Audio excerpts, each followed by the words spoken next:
Hello बच्चों, कैसे हैं आप लोग। देखिए आज क्वेश्चन पेपर लेकर आए हैं क्लास 10th का प्रीवियस ईयर का क्वेश्चन पेपर है ये क्वेश्चन पेपर एडुकार्ड से हम लोगों को मिला है। एडुकार्ड के सैम्पल पेपर के साथ ये क्वेश्चन पेपर आया था और देखिए इसी तरीके का क्वेश्चन पेपर आपके एग्जाम में भी आता है। ये भी लास्ट ईयर का क्वेश्चन पेपर ही है, उसी का एक सेट है। देखिए यहाँ पे लिखा है मैथमेटिक्स स्टैंडर्ड थ्योरी। तो इस पेपर को आज हम लोग सॉल्व करेंगे। Let us begin with section A. First question में उसने कहा there is a circular path around a sports field. Riya take 18 minutes to complete one round of the field and Suresh takes 12 minutes. एक circular shape में एक path है या फिर कोई भी पार्क है, उसके चारों ओर ये दोनों लोग यानी उसके अराउंड ये दोनों लोग रिया और सुरेश, सपोज ये स्टार्टिंग पॉइंट है, यहाँ से रिया और सुरेश एक साथ भागना शुरू करें तो वो दोबारा आकर कब एक दूसरे को मिलेंगे फिर से, ये पूछा। क्योंकि आप देख सकते हैं रिया को 18 मिनट लग रहे हैं, सुरेश को 12, तो सुरेश ऑब्वियसली तेज़ दौड़ रहा है।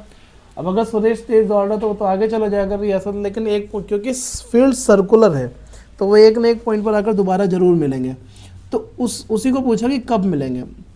तो देखिए ऐसे क्वेश्चंस में आप सिंपल एलसीएम का कॉन्सेप्ट यूज़ करें, सीधा एलसीएम निकालें। 18 और 12 का 3 से डिवाइड कर दें, 2 से डिवाइड कर दें, जैसे आपको सही लगे। एलसीएम कैलकुलेट करना हम सबको आता है, बहुत अच्छे से आता है। और 3 3 द 9 2 द 18 2 द 36, तो 36 मिनट्स इसका आंसर है।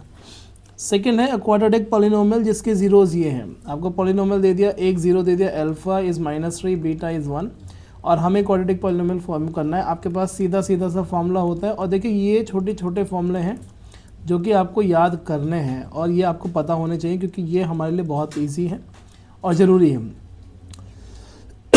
Alpha is -3 beta is 1 into x और सेम यहाँ पर -3 इंटू 1। इसको सिर्फ आप सिंप्लीफाई कर दें तो देखिए -3 + 1 हो जाए -2 और ये हो जाएगा +2 -3। ये मेरा ऑप्शन बन गया है। तो x² + 2x - 3, ये ऑप्शन ए ही इसका आंसर है। थर्ड है द डिग्री ऑफ इक्वेशन। अब देखिए डिग्री क्या होता है? डिग्री होता है मैक्सिमम पावर, किसी भी पॉलिनोमियल में मैक्सिमम पावर। हमारे पास पॉलिनोमियल जो है वो ये लिखा है x + 1 whole square = 4 times x³ - 3। थोड़ा सा अगर आप चाहें तो सिंप्लीफाई कर लें। हालांकि इसमें तो क्लियर है कि डिग्री 3 बन जाएगी, लेकिन अगर आप थोड़ा सिंप्लीफाई करेंगे, कोई और पॉलिनोमियल आएगा तो सिंप्लीफाई करने से ये क्लैरिटी आ जाएगी कि डिग्री, क्योंकि कई बार ऐसा होता है कि पॉलिनोमियल्स जैसे ये दिया हुआ है तो इसको सॉल्व भी करना चाहिए हमें, क्योंकि सॉल्व करने पर कुछ टर्म्स कट जाती हैं और जो टर्म्स कट जाती हैं वो हट जाएंगी, लेकिन जो टर्म्स रह जाएंगी उन्हीं में से डिग्री फाइंड आउट करनी होती है। इसलिए तो हमेशा ध्यान रखें कि कुछ टर्म्स जो कट रही हैं उनको काट दें। हालांकि यहाँ पर देखिए आप जब इसको खोलेंगे ये बनेगा x² + 1 + 2x और दूसरी साइड उधर बन जाएगा 4x³ - 12। तो देखिए x³ की एक ही टर्म है, इसको इधर ले आएंगे लेफ्ट साइड में, चाहे राइट साइड में रख लें, तो डिग्री विल बी 3। वही मैक्सिमम पावर है, यहाँ पे कटेगा कुछ नहीं। फोर्थ है the root of this particular equation. अब इस इक्वेशन के रूट्स कैसे होंगे? तो देखिए इस इक्वेशन के रूट्स कैसे होंगे, ये कैलकुलेट करने के दो तरीके हैं। डायरेक्ट भी हो सकता है और दूसरा हम रूट कैलकुलेट कर लें। तो अभी मैं आपको रूट कैलकुलेट करके ही करना सिखाऊंगा। देखिए √3x² - 2x - √3 = 0। इसको सॉल्व करके इसका रूट निकालते हैं। तो देखिए आप सबसे पहले इसको मल्टीप्लाई कर लें, है ना। √3 × √3 = 3। तो 3 के ऐसे फैक्टर जब माइनस करके 2 आ जाए तो आई थिंक आपको आइडिया लग गया होगा। इस 3 को मैं लिख दूंगा, 2 को लिख दूंगा 3 - 1, क्योंकि 3 1 सा 3 होता है।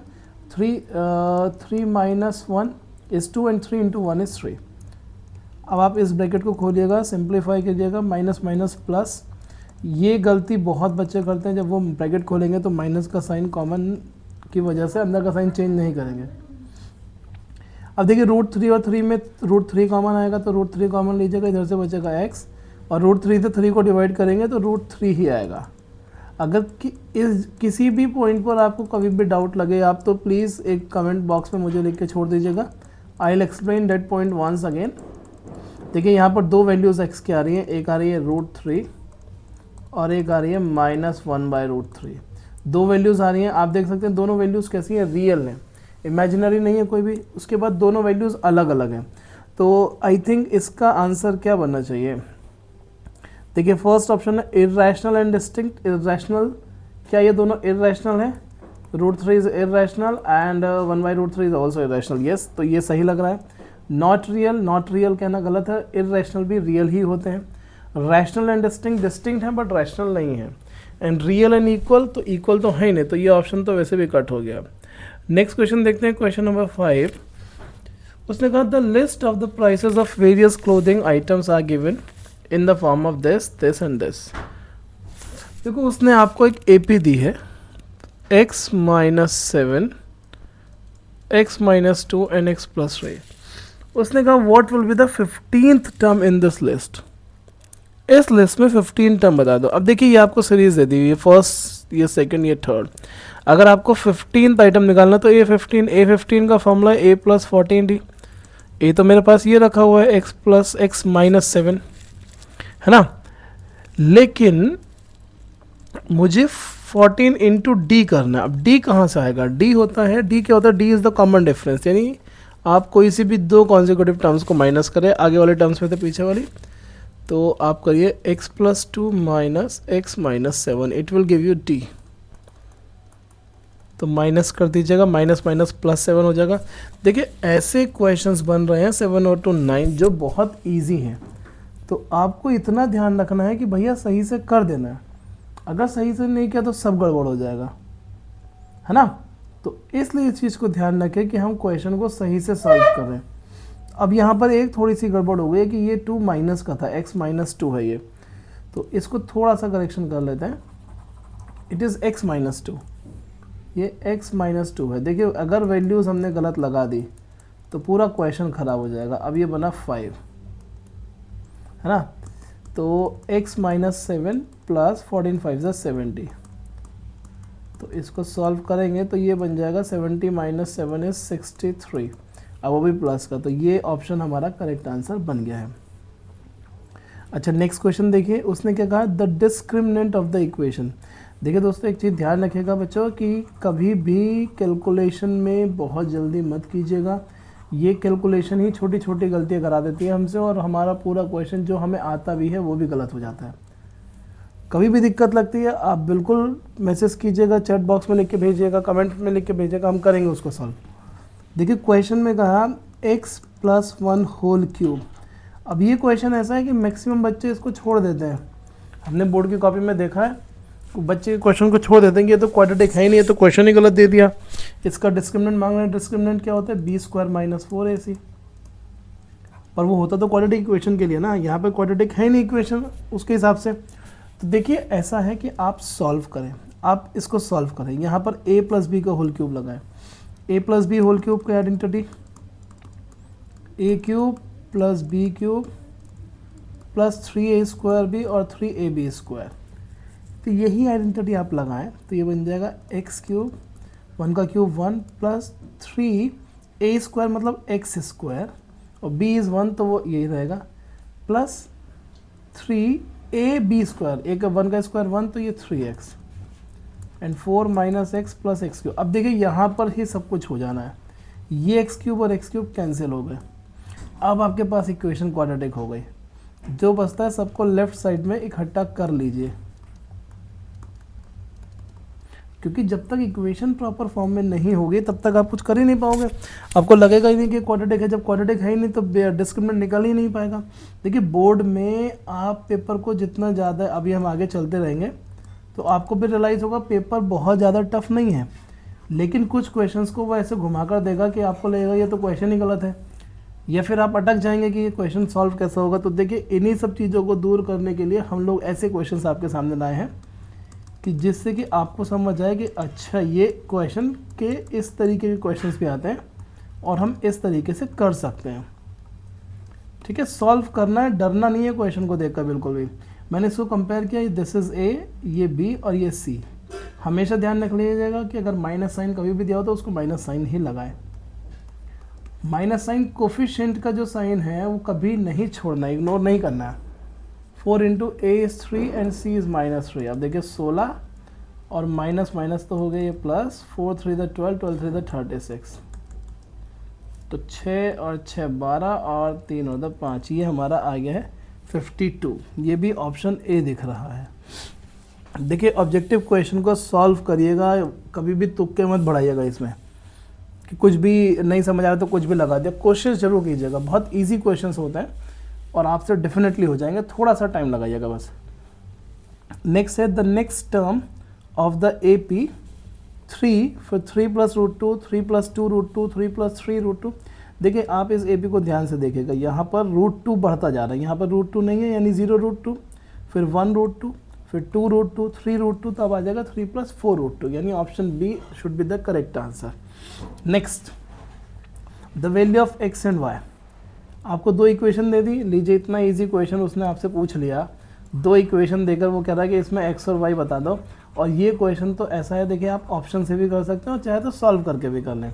मैं तो फिलहाल अभी ऑप्शन से करने के मूड में हूँ इस क्वेश्चन को, तो आपको चलिए ऑप्शन से ही कराते हैं। इक्वेशन लिख लेते हैं बस, x + 2y = 9, क्योंकि 4 वैल्यूज उसने दे रखी हैं, 4 पेयर, और उनमें से कोई एक ही ऑब्वियसली सेटिस्फाई करेगा इक्वेशन को। First is 0 0। अब देखिए x की वैल्यू 0 लगाएंगे, y की वैल्यू 0 लगाएंगे, तो 0 + 0 = not 9, तो ये नहीं होगा, ये हम एलिमिनेशन से कर रहे हैं, ठीक है। 3 से करते हैं, 3 और 5, x 3 y 5। पहली वैल्यू हमेशा x की होती है, दूसरी वैल्यू y की होती है, तो 3 और y की अगर मैं 5 लगाऊंगा 2 5 = 10, 10 + 3 13, ये भी नहीं, एलिमिनेटेड, गलत हो गया। थर्ड ये 5 + 2, यहाँ पर लगाते हैं 5 and 2 2 = 4, 5 4 9, ये वैल्यू तो सही है। और इधर लगाते हैं 2 5 = 10 माइनस y की वैल्यू 2, 10 - 2 8, ये बिल्कुल सही ऑप्शन है। तो आपको डी तक जाने की ज़रूरत ही नहीं है। एलिमिनेट अगर आप करके करेंगे तो आपका ये बेनिफिट हो जाएगा कि हमें ऐसी वैल्यूज़, बहुत सारी वैल्यूज़ बहुत कम कैलकुलेशन के साथ मिल जाती हैं। अगर आप चाहें तो इन इक्वेशंस को सॉल्व करके भी कर सकते हैं। देखिए ये क्वेश्चन इन फिगर दिस, आपको उसने कहा कि ये बताओ भैया कैसा ट्राइंगल है, तीनों पॉइंट्स से कोऑर्डिनेट दे दिए, उसने कहा इक्विलेटरल है, राइट एंगल्ड है, आइसोसेलेस है, राइट एंगल आइसोसेलेस से क्या है। अब ट्राइंगल तो तभी ना पता चलेगा जब हमें इसकी वैल्यू पता होंगी। तो सबसे पहले अब क्या करना है, आपको डिस्टेंस फॉर्मूला यूज़ करके तीनों साइड्स की वैल्यूज़ निकालनी होंगी। क्वेश्चन देखने बड़ा है बट एक्चुअली है नहीं। डिस्टेंस फॉर्मूला x2 - x1 का whole square plus y2 - y1 का होल स्क्वायर, इसका पूरा स्क्वायर रूट। अब लेट अस सपोज मैं a b कैलकुलेट कर रहा हूँ, b2 है, तो x1 y1 ये हो जाएगा, x2 y2 ये, तो 2 - 2 0, 0 का स्क्वायर प्लस 6 - 4 2 का स्क्वायर। तो आप देखो 2 का स्क्वायर 4, 4 का रूट 2, तो ये बना हमारा A B is 2 units. B C कर लें, बी सी का भी ये 2 - 2 0, 0 का स्क्वायर प्लस, अब देखिए ये थोड़ा सा गलत मैंने कर दिया, यहाँ पे जो वैल्यू है वो 2 नहीं है, ये 2 है और ये 2 - √3 है। देखिए कितना अलग तरीके से उसने वैल्यूज़ दे रखी है ना। x2 - x1, x2 हो गया 2 - √3 और x1 है ये, इसका होल स्क्वायर प्लस 5 - 6 का होल स्क्वायर। देखिए क्वेश्चन बड़ा सिंपल सा है ये, 2 से 2 कट गया, बात तो वही हो गई, √3 का स्क्वायर 3 प्लस 1 का स्क्वायर 5 - 6 1, 1 का स्क्वायर 1, तो ये बना √4 की वैल्यू 2, तो बी सी भी 2 हो गया। तो अभी मुझे ये तो दिख रहा है कि एटलीस्ट आइसोसेलेस तो है ही है। अब थर्ड साइड और कैलकुलेट कर लें जिसका नाम है ए सी कैलकुलेट करते हैं। ए सी के लिए उसने फिर वही करना है, सी से ए को माइनस करते हैं, चलिए 2 - √3 और -2 इसका होल स्क्वायर प्लस 5 - 4। मुझे तो अब ये 2 ही दिख रहा है क्योंकि 2 से 2 कैंसिल, ये बना 3 और ये बना 1, इसकी वैल्यू हो गई 2। तो अगर तीनों साइड्स इक्वल हैं तो ये कौन सा ट्राइंगल होगा, बिल्कुल डेफिनेटली ये इक्विलैटरल ट्राइंगल बन गया है। नेक्स्ट क्वेश्चन देखें 10th, if angle B is equals to angle C, A B 6 है, ए सी 8 है, and A D is the bisector of angle है, then B D ratio D C. देखिए इस question को थोड़ा सा ड्रॉ करते हैं तब आपको थोड़ा सा समझ आएगा। देखो उसने कहा एक ट्राइंगल है ए बी सी, उसने कहा angle B and angle C equal है, A B is 6, A C is 8, A D is the bisector of angle है, एंगल ए का कोई बाइसेक्टर है जिसका नाम है ए डी, ये डी। अच्छा देखिए उसने पूछा क्या है, B D ratio D C. अब देखिए इस क्वेश्चन को करने के तरीके तो हैं और भी, मतलब आप इसमें सिमिलर प्रूफ करके करना चाहेंगे तो हो जाएगा, बहुत टाइम लगता है, थोड़ा सा ज़्यादा टाइम लगेगा, लेकिन इस क्वेश्चन को मैं करूँगा एंगल बाइसेक्टर थ्योरम से। एक थ्योरम है जिसका नाम है एंगल बाइसेक्टर थ्योरम। ये थ्योरम पहले 10th में थी, अभी भी आपको रेफरेंस बुक में मिल जाएगी, एनसीईआरटी में नहीं है, बट स्टैंडर्ड के पेपर में ऐसी छोटी मोटी चीज़ें आ जाती हैं। एंगल बाइसेक्टर थ्योरम ये कहती है कि किसी भी ट्राइंगल में अगर आप किसी एंगल को बाइसेक्ट करें किसी लाइन से, तो ये जो दो साइड्स हैं जो उस एंगल को कंटेन कर रही हैं, यानी ए बी और ए सी, जो ए बी का रेशियो होगा ए सी के साथ, वही रेशियो होगा बी डी का डी सी के साथ, वही रेशियो यहाँ बनेगा। ठीक है, ये आपके एंगल बाइसेक्टर थ्योरम है। मैं रिपीट कर देता हूँ कि अगर आपने किसी एंगल को बाइसेक्ट करती हुई लाइन को सामने वाली लाइन पर टच कराया, तो जो दो साइड्स जो एंगल को कंटेन कर रही हैं उनका रेशियो, जो सामने जिस पॉइंट पर वो स्टक कर रहा है उससे जो दो साइड्स बन रहे हैं उनके रेशियो के बराबर होगा। तो इसका मतलब इसका आंसर 6:8 ही होगा, जो बी डी और डी सी का है, जो ए बी और ए सी का है, 6:8। इसको उसने सिंप्लीफाई कर दिया होगा क्योंकि ऑप्शन में 6:8 नहीं है। आप देख सकते हो 3 4 4 3 9 16 3 2 √32। इसको सॉल्व करोगे तो आई थिंक 3 और 4 बन जाएगा, 2 से डिवाइड करके 2 3 था।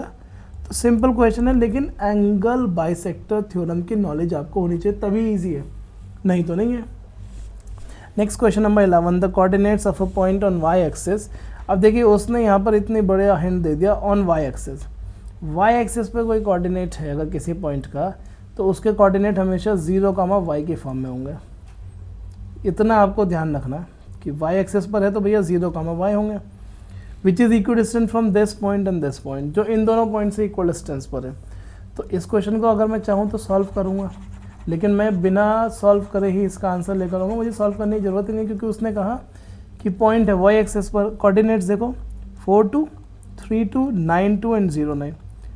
एक ही ऐसा पॉइंट है जिसमें x 0 है, क्योंकि हम लोग पढ़ते आ रहे हैं शुरू से ये कि y एक्सिस पर x 0 होता है, x एक्सिस पर y 0 होता है। तो अगर ये y एक्सिस पर है तो डेफिनेटली ऑप्शन ये होगा। अगर आप चाहें तो सॉल्व कर सकते हैं कि एक पॉइंट यहाँ ले लें और एक पॉइंट यहाँ ले लें, जैसे एनसीईआरटी से हमने करा था कि एक पॉइंट है 6, 5, दूसरा पॉइंट है -4, 3, और उसने कहा कि इन दोनों से इक्वल डिस्टेंस पर एक पॉइंट है जिसके कोऑर्डिनेट्स हम 0, y मान लेते हैं, because point is on Y axis. अब आप ये डिस्टेंस निकालें, ये डिस्टेंस निकालें, दोनों को इक्वल रखें, आपका आंसर अभी भी यही आने वाला है। आप इसको सॉल्व करके जो लाएंगे y की वैल्यू 9 आ जाएगी, और जो कोऑर्डिनेट्स बनेंगे हमारे वो बनेंगे 0, 9। बट अगर देखिए यहाँ पर क्योंकि डायरेक्ट है मेरे पास ऑप्शन, इसलिए मैं इसको सॉल्व नहीं करूँगा। एग्जाम में 1 मिनट आपकी बहुत कीमती होती है, बट इफ़ यू वांट तो आप ऐसे भी कर सकते हैं। और अगर उसने 0 वाला वर्टेक्स नहीं दिया ऑप्शन में, तो उस कंडीशन में आपको सॉल्व करना पड़ेगा, ये ध्यान रखेगा। नेक्स्ट 12th क्वेश्चन देखते हैं। उसने कहा the 4th vertex D of a parallelogram ABCD, यानी एक पैरेललोग्राम ABCD का 4th वर्टेक्स डी, जिसके 3 वर्टिसेस ये हैं, A ये है, B ये है, C ये है, इस। अच्छा आपको D के कोऑर्डिनेट्स निकालने हैं, तो सबसे पहले इसको ड्रॉ कर लेते हैं। ड्रॉ करना मतलब आपने 50% क्वेश्चन को सही से कर लिया। अगर आपने ड्रॉ फिगर सही करी है, आपके अंडरस्टैंडिंग क्वेश्चन पर है, तभी आप सही से ड्रॉ कर पाएंगे। और इसके कोऑर्डिनेट्स हमें नहीं पता, मैंने मान लिया x, y है। अब इसके भी 3-4 तरीके हैं। देखिए आप क्या कर सकते हैं, आप चारों साइड्स को कैलकुलेट कर सकते हैं। AB की वैल्यू निकालो, फिर BC की वैल्यू, फिर DC की वैल्यू, फिर AB और DC इक्वल है, उससे एक इक्वेशन बनेगी, फिर CB और AD इक्वल है, उससे एक इक्वेशन बनेगी, फिर उन दोनों इक्वेशन से A और B की x और y की वैल्यू निकालने की कोशिश करेंगे। लेकिन अभी इस क्वेश्चन को हम और सिंपल तरीके से कर सकते हैं, वो ये कि हमें पता है कि डायगोनल्स जो हैं वो बाइसेक्ट करते हैं। तो let us take out the mid point of AC। ऐसा क्वेश्चन है कि एनसीईआरटी में भी है, उसमें डायरेक्ट है मिड पॉइंट ऑफ AC। जो AC का मिड पॉइंट होगा वही BD का मिड पॉइंट होगा। आई होप ये सबको क्लियर है। तो AC का मिड पॉइंट क्या होगा, मिड पॉइंट कैसे निकालते हैं, मिड पॉइंट का फॉर्मूला होता है x1 प्लस x2 अपॉन 2, क्योंकि सेम रेशियो, मिड पॉइंट का मतलब ये, और y1 प्लस y2 अपॉन 2, यही फॉर्मूला है। तो इसी को मैं लगाता हूँ, x1 y1 ये है, x2 y2 ये है। आप किसी को भी x1 y1 माने, कोई फ़र्क नहीं पड़ेगा। तो 2 प्लस 8 अपॉन 2 ये x की वैल्यू, 3 प्लस 3 अपॉन 2 ये y की वैल्यू, और राइट साइड में है इसका मिड पॉइंट। यहाँ पर देखिए 6 प्लस x अपॉन 2 बनेगा ये, है ना, और ये बनेगा 7 प्लस वाई अपॉन 2। बस अब आपको कुछ नहीं करना है, just compare and get the answer. इसको सॉल्व करो, 8 अपॉन 8 और 2 10, 10 अपॉन 2 5, 3 3 6 अपॉन 2 3। आई होप कि बहुत सारे बच्चों को क्वेश्चन का आंसर भी मिल ही गया होगा। अब आप सिर्फ कंपेयर करेंगे तो आप लिखेंगे 6 प्लस एक्स अपॉन 2 इज़ 5, ये 2 उधर जाएगा, 2 5 ज़ा 10, तो 6 प्लस एक्स इज 10, तो x की वैल्यू हो गई 4। और सिमिलरली ये बनेगा 7 प्लस वाई अपॉन 2 इज 3, जो y कोऑर्डिनेट है, ये 2 उधर जाएगा, 2 3 ज़ा 6, तो y हो जाएगा 7 प्लस वाई 6, तो y इज इक्वल्स टू -1। यानी मेरा आंसर है 4, -1।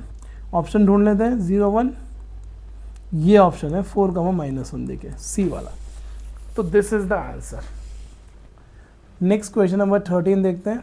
इजी क्वेश्चन है, ट्रू फॉल्स वाला क्वेश्चन है, तो और अच्छी बात है, जल्दी हो जाएगा। उसने कहा which of the following statement is not true.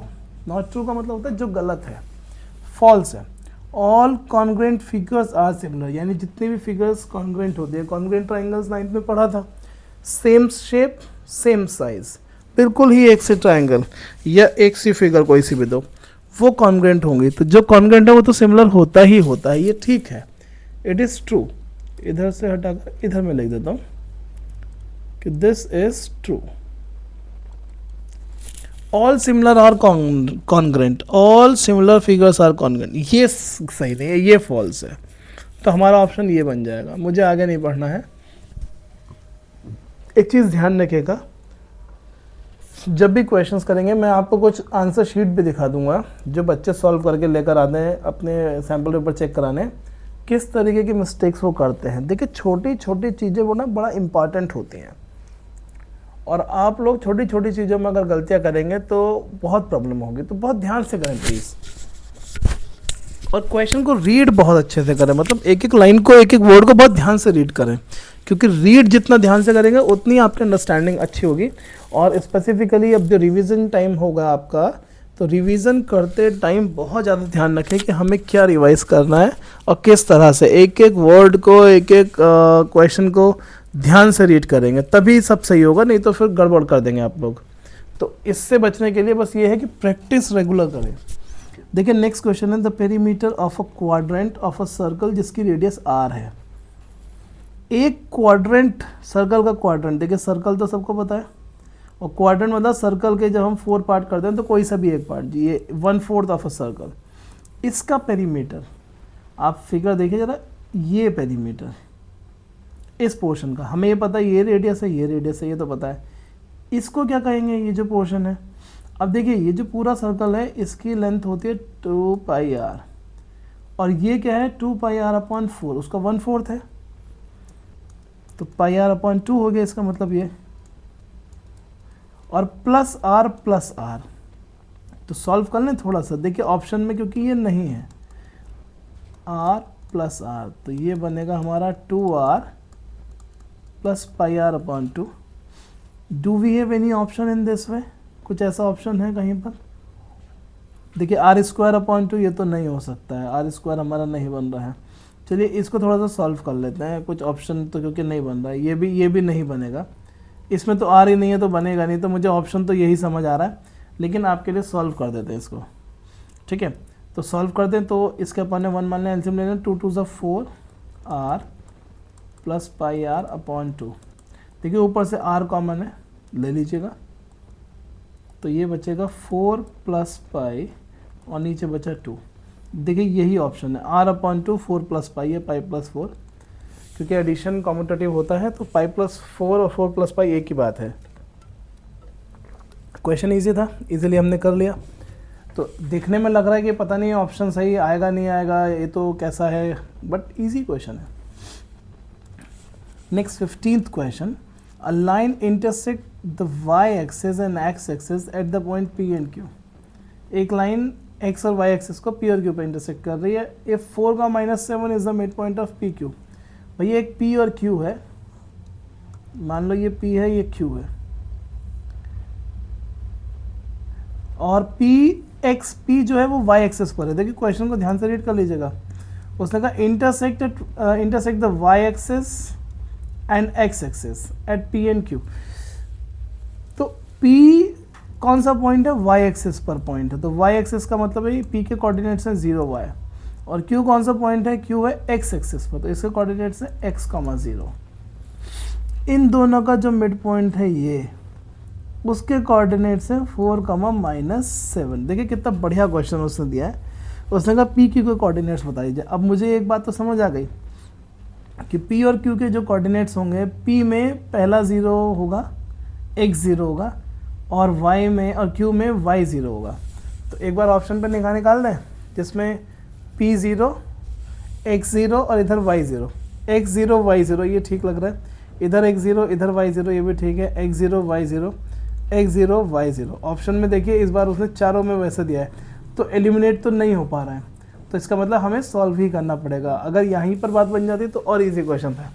चलिए अब इसको कर लेते हैं.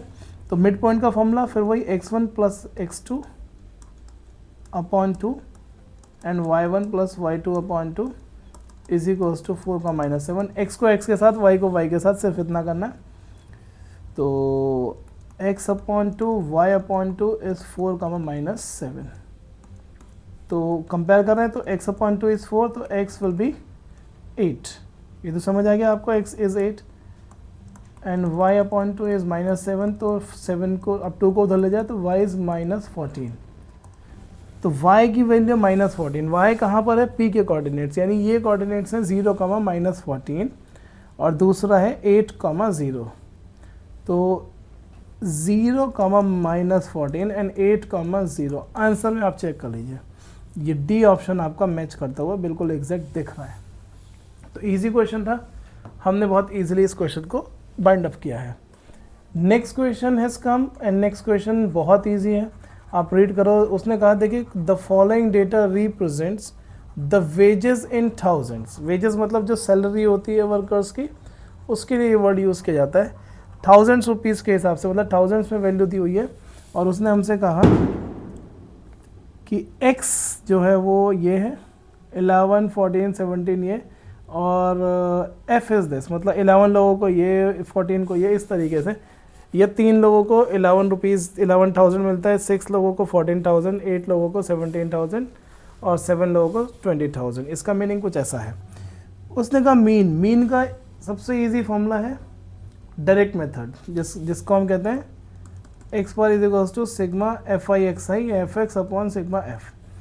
ओके, आपको क्या करना है? सबसे पहले इन दोनों को मल्टीप्लाई करना है, यानी f और x. तो देखिए मैं यहाँ लिख देता हूँ 11 3 द 33, 14 6 द 84, 17 8 द 136, 2 7 द 140. आप मल्टीप्लाई कर रहे हैं, कर लिया. आप सबको प्लस कर दें. ये fx है, fx का सम और f का सम. f का सम तो ईजी है, 3 और 6 9, 9 और 8 17, 17 और 7 24. इनको प्लस कर लेते हैं, 3 और 4 7, 7 और 6 20, 7 और 6 13, 1 कैरी हो जाएगा. 3 और 8 11, 11 और 3 14, 14 4 18 और 1 19 और 1 2 और 3 393. देखिए जब मेन कैलकुलेशन करनी होती है तो आदमी हिंदी पे आ ही जाता है. अब कुछ ऐसा ही हमने भी किया है, और अब इसको हम डिवाइड करेंगे. डिवाइड कैसे होगा? देखिए डिवाइड कर लेते हैं. अब आपको डिनोमिनेटर में है 24, तो आप नॉर्मल तरीके से डिवाइड कर सकते हैं, और अगर आप चाहें तो कट करने की कोशिश कर सकते हैं. देखिए यहाँ पर कट तो मुझे लगता है कि कुछ नहीं हो रहा है, क्योंकि नीचे आपका 24 और ऊपर है 393. लेकिन अगर हम चाहें तो 3 से कट कर सकते हैं. 3 8 ज़ा, 3 1 ज़ा, 3 3 ज़ा, 3 1 ज़ा, 131 और 8. अब आप डिवाइड कर सकते हैं भाई. 8 कम 8 कितना बचा? 5 51, 8 6 ज़ा 48 हो जाएगा, यानी 8 6 48, 2 बचेगा, 3 बचेगा, पॉइंट लगाइएगा 0, 8 24, 16.3 और इसके बाद अगर और बचाएंगे तो 6, 8 7 56, 8 5 40, लीजिए पूरा ही हो गया। तो हमारा आंसर बन रहा है 16.375। इसके नियरेस्ट आंसर कौन सा है? 16.4। अगर मैं चाहता तो इसको 2 डिजिट करने के बाद ही हम रुक सकते थे। तो ये आपको भी ध्यान रखना है कि ऑप्शन पे निगाह लगातार रखनी है कि ऑप्शन जहाँ मिल जाए वहीं पे रुक जाना है, क्योंकि टाइम की थोड़ा सा वैल्यू करनी है, टाइम वेस्ट करना ही नहीं है। 17th क्वेश्चन है, in this figure O is the centre, ये O है, सेंटर है, P is the tangent, angle POQ is 70। जो दिया है उसको मेंशन कर दें। ये एंगल 70 है, बहुत अच्छी बात है। ये तो बड़ा आसान क्वेश्चन हो गया। TPQ देखिए उसने कितना इजी पूछा है। अब आप समझने की कोशिश कीजिए। पहले इस ट्राइंगल को मैं ड्रॉ करता हूँ। ये तभी आसान है, क्वेश्चन देखने में ऐसा लग रहा है पता नहीं कितना टफ होगा, but actually it is very easy. और ये इजी कैसे होगा अब देखिए, मैं बताता हूँ आपको। ये आपका P है, ये Q है, ये O है। देखिए उसने कहा कि O इज़ द सेंटर। अगर सेंटर है तो हमें पता है कि सेंटर से सरकमफेरेंस को ज्वाइन करने वाली लाइन ये रेडियस है, यानी ये दोनों लाइन तो हो गए रेडियस, और दोनों इक्वल हैं। अब अगर ये दोनों इक्वल हैं तो ये दोनों एंगल्स भी तो इक्वल होंगे, इनके अपोजिट एंगल्स। तो अगर ये 70 है तो ये इन दोनों का सम 110 होगा, तभी तीनों का सम बनेगा हमारा 180। तो 180 से इसको माइनस करें 110, 110 को हाफ करो तो आपको मिलेगा ये 55 एंड 55, यानी जो अंदर एंगल बन रहा है ये वाला एंगल, ये दिस इज ऑफ 55 डिग्री। हमें निकालना है बाहर का। प्रॉपर्टी की अब हम बात करते हैं। प्रॉपर्टी होती है कि टेंजेंट जो है वो रेडियस के परपेंडिकुलर, या radius is perpendicular to tangent at the point of contact. इस पॉइंट पर परपेंडिकुलर होती है, यानी ये पूरा एंगल 90 डिग्री है। और 90 में से आपने कहा कि जो ब्लू दिख रहा है हमें वो 55 है। तो जो बचा हुआ एंगल है यानी कि एंगल TPQ,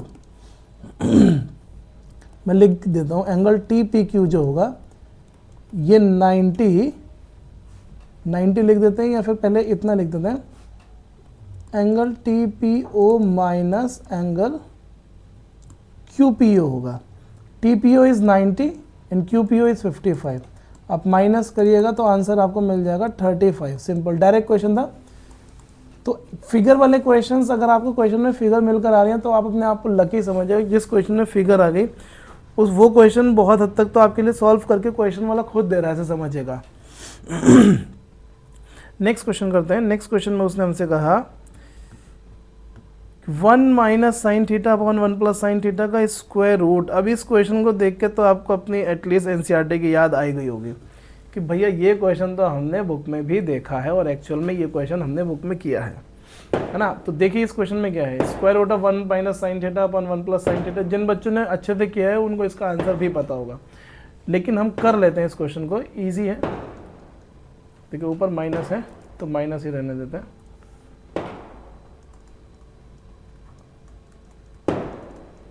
ऐसे क्वेश्चन को देख के समझ आता है कि भैया हमें इसके कॉन्जुगेट से मल्टीप्लाई करना है।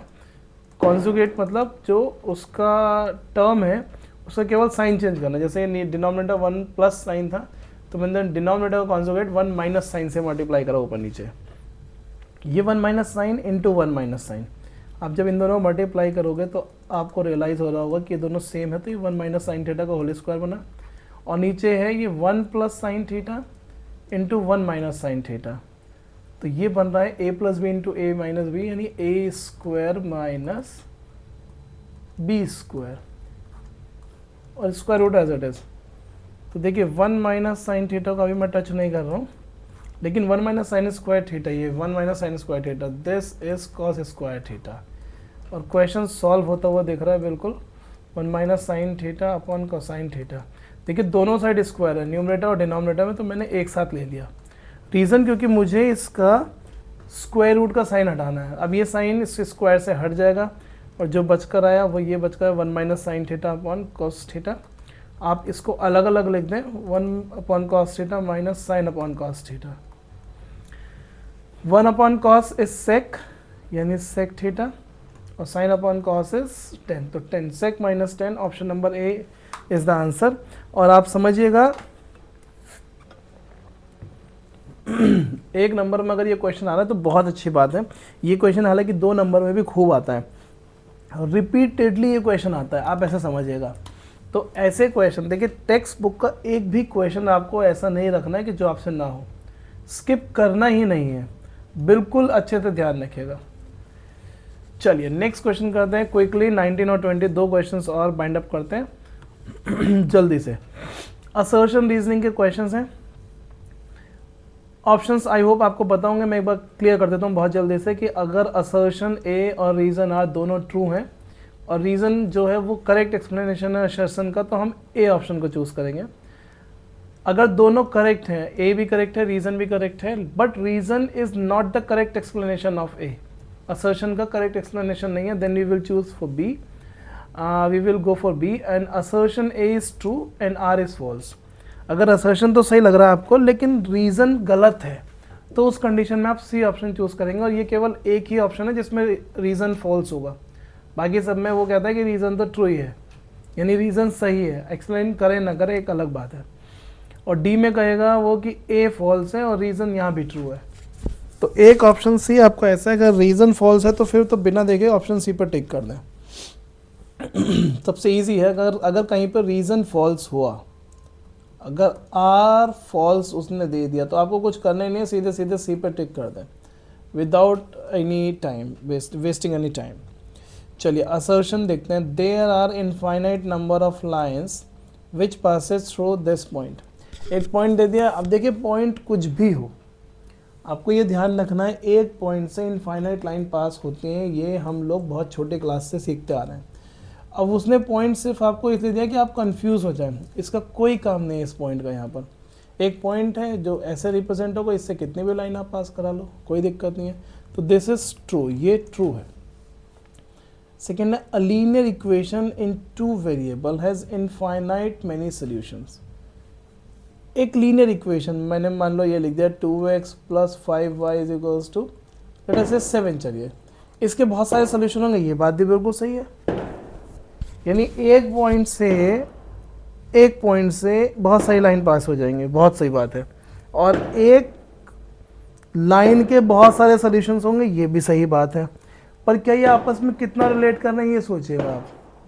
क्या जो सेकंड पॉइंट है यानी जो रीज़न है वो आर को ए को करेक्टली एक्सप्लेन कर रहा है, क्योंकि आर में उसने कहा कि एक पॉइंट एक इक्वेशन हमको दे दी, या उसने कहा एक इक्वेशन के बहुत सारे सॉल्यूशंस होते हैं जो लीनियर इक्वेशन होगी टू वेरिएबल में।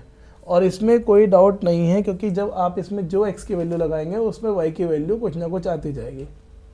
तो इसका मतलब ये है कि जैसे जैसे आप x की वैल्यू चेंज करेंगे y की वैल्यू चेंज होती जाएगी। तो देखिए लाइन की इक्वेशन है तो ऐसे करके एक स्ट्रेट लाइन आपकी आ जाएगी कहीं पर भी, है ना। इससे बहुत सारे पॉइंट भी होंगे, बट ये दोनों पॉइंट अपने आप में ट्रू है, बिल्कुल सही है। बट ये इसको एक्सप्लेन नहीं कर रहा है सही से, मैं इनको लिंक नहीं कर पा रहा हूँ। क्या ये सही से लिंक हो रहा है? बिल्कुल नहीं हो रहा है। तो इसका ऑप्शन बनेगा बी, कि भैया ये बात तो दोनों करेक्ट है।